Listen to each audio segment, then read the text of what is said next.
Welcome, Thomas. We've been waiting for you for so long. Dude, we gotta talk about this. Hey, what's up, guys? Just jumping right into the video. When someone says the name Thomas the Tank Engine, does the phrase villainous diesel be the first thing that comes to mind, or at least one of the first things? It's definitely a surprise, but I gotta admit, they pulled it off pretty good.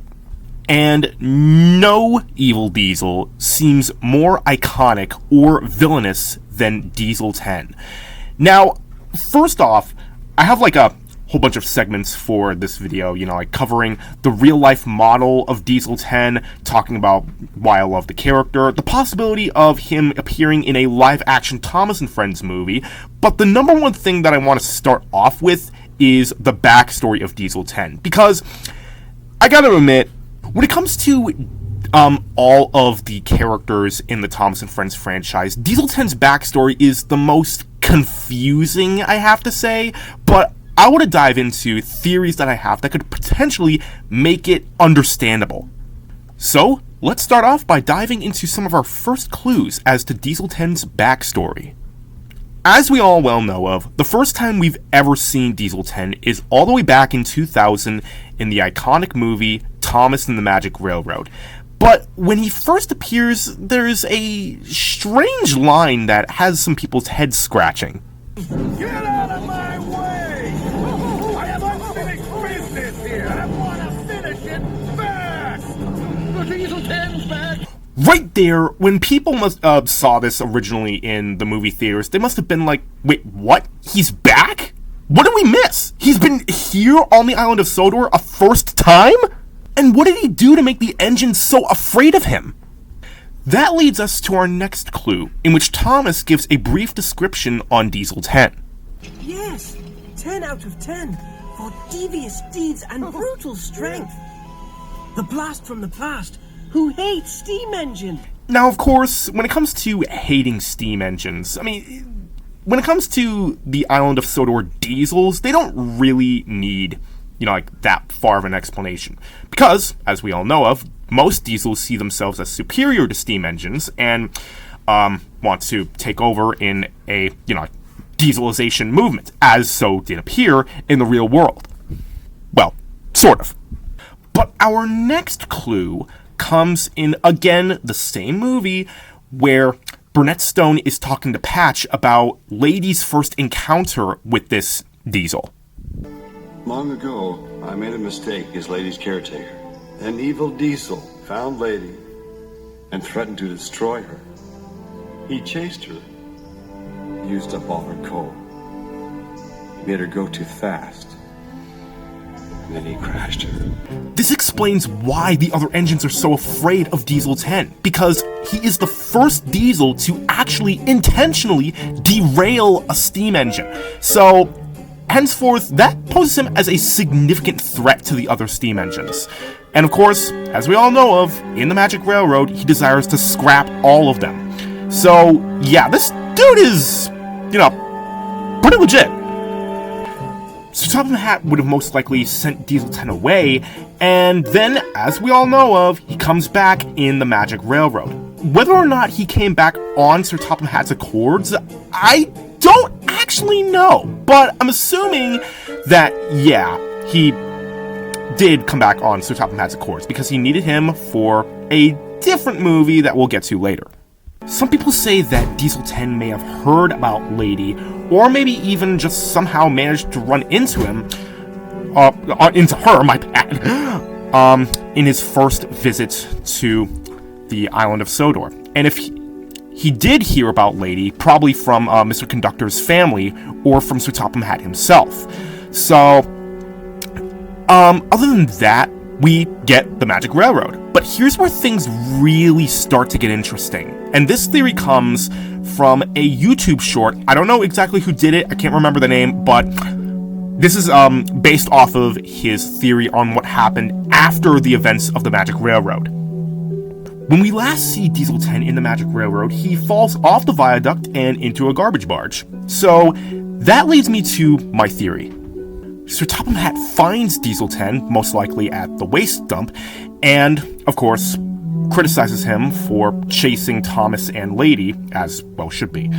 And he even goes as far as, I legitimately think this could very well have happened, considers having Diesel 10's claw removed.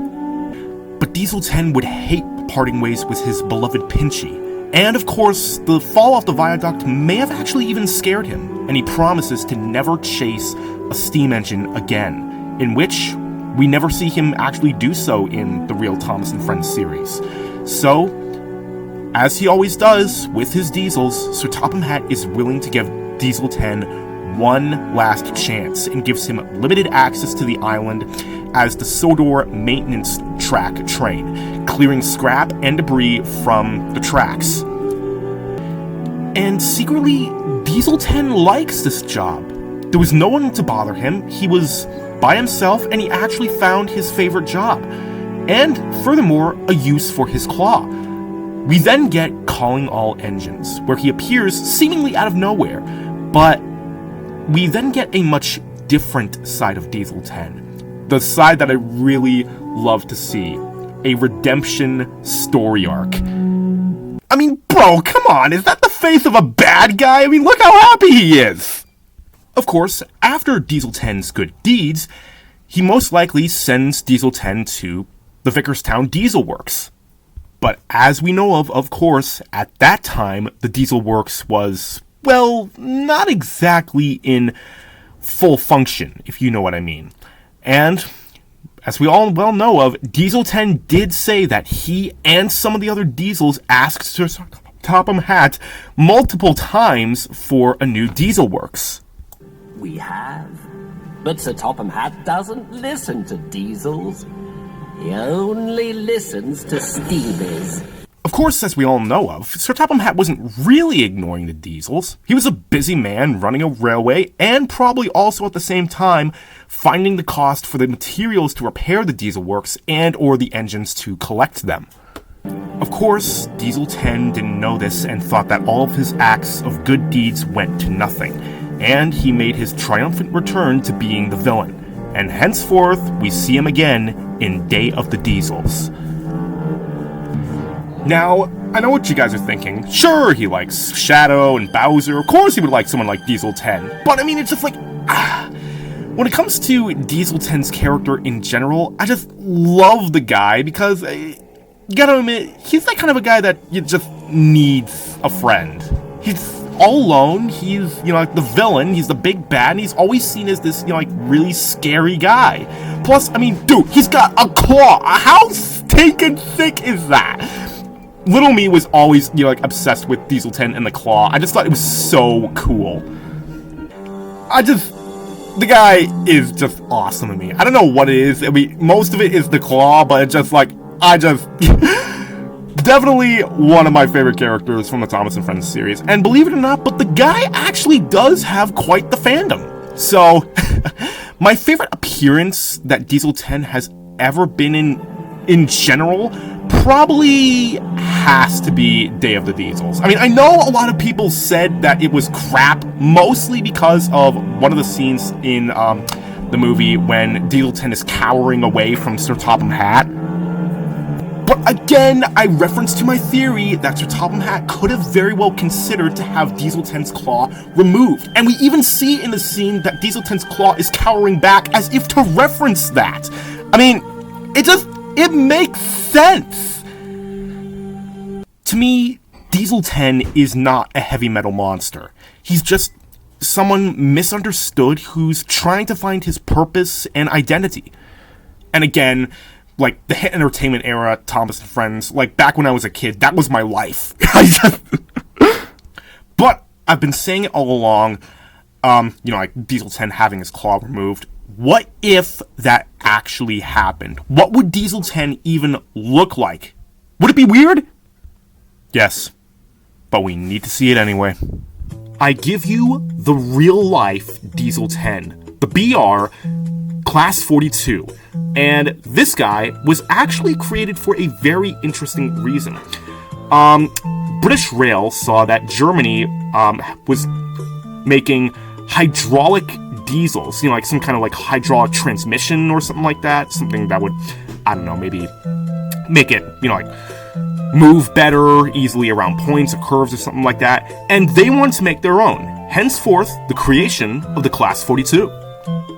Some people nicknamed it the Warship. Why exactly? I have no idea. But it was made from, I hope I'm getting this right, 1958 to 1961. And there are some still in function today, and one of them is even preserved. So, yes, the live-action Diesel 10 is still with us. Now, I know what you're all thinking. Were any Class 42 warships ever made that had a real-life hydraulic claw? No, that was simply something made out of pure fiction by Britt Allcroft to make Diesel 10 look more scary and menacing. Now, here's something really interesting that I found out. The top speed of the Class 42 warship is confirmed 90 mph. Bro, what?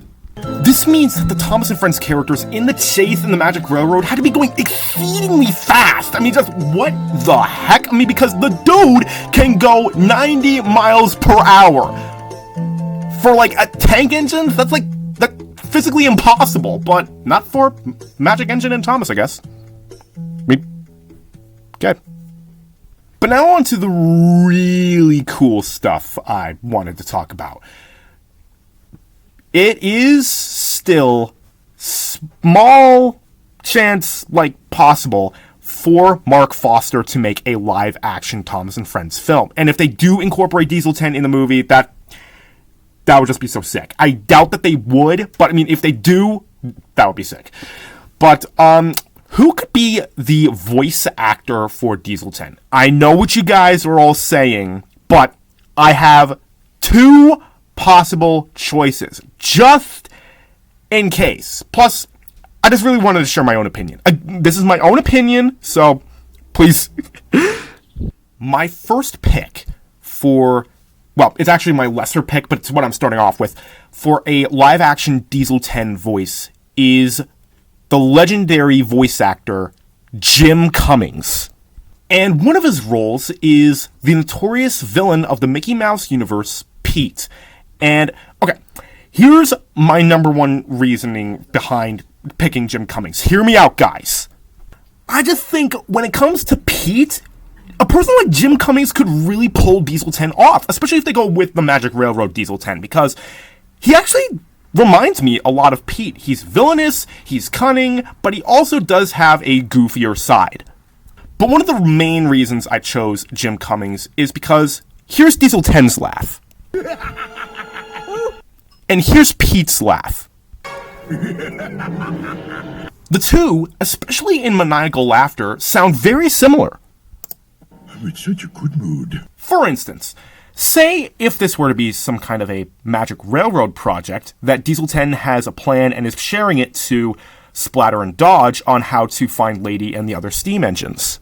Now listen, to get to the princess, we're gonna have to pick those guys off one by one. When I actually see it, it's a lot cooler than I thought it was gonna be. But hands down, my number one pick for the role of a live-action Diesel 10, I'm sure all of you guys will agree with this, the legendary Neil Crone, who was the original voice actor all the way back in the Magic Railroad. You'll always need help, because steam engines are cowardly, cranky, worn-out hunks of metal who couldn't hurt a fly. No, we're not. Yes, you are. Aren't. Are.